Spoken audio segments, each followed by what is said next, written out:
Всем привет! Друзья мои, мира вам и крепкого здоровья! Сегодня яблочное повидло. Посмотрите, ночь простояла, остыла и загустела. В процессе хранения оно еще гуще станет. Вкусное, нежное, подойдет как для выпечки и просто как десерт. Ну что, приступим. Друзья мои, на самом деле яблочное повидло готовится очень просто.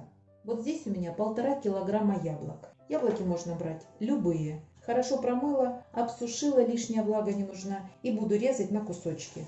Удаляю сердцевину и семена, кожуру не снимаю. Друзья мои, яблочное повидло лучше всего готовить в кастрюле из нержавеющей стали. Здесь у меня 200 грамм сладких яблок, а поэтому сахара я буду брать полкилограмма на это количество яблок. Если у вас кислые яблоки, сахара добавьте 700-800 грамм. Кроме сахара я буду добавлять лимонную кислоту, чайную ложку 10 грамм. И обычной воды из чайника здесь у меня 40 грамм.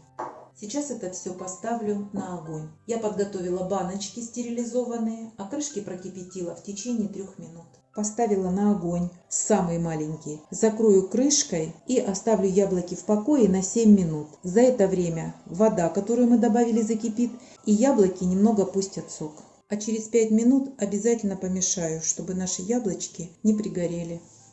Друзья мои, прошло 40 минут. Вот посмотрите, во что превратились яблочки. Они мягкие и, кстати, очень вкусные. Все, этого достаточно. Выключаю, перенесу на стол и буду пробивать блендером. Друзья мои, что делать тому, у кого нет блендера? Проварите их еще минут 10 до полной готовности и протирайте сразу через сито. А дальше с помощью сита перетру.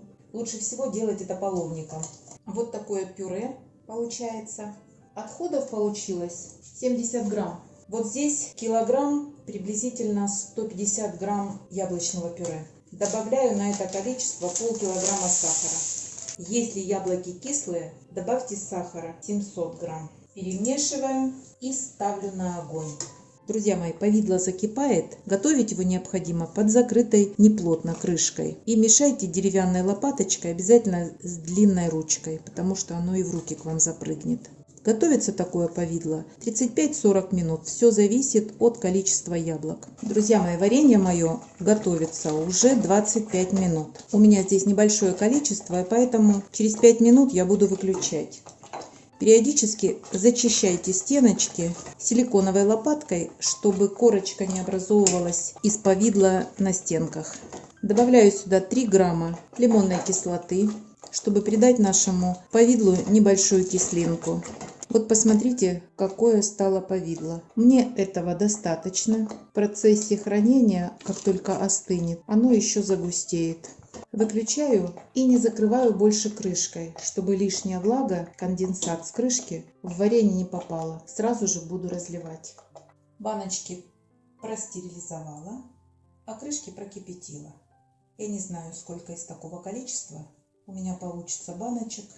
Я готовила из небольшого количества, чтобы проще было вам показать. Вряд ли уже в этом году я буду закручивать повидло. У меня его достаточно, как видели. И закрываю крышечками. Переворачивать не надо. Повидло готово. Как только остынет, покажу, какое оно густое. Специально оставила в пиалке для этого. Мы из этого повидла будем готовить пироги, пирожки, рулеты. А вы, друзья, не забывайте подписываться на наш с Петровичем канал. Пока-пока!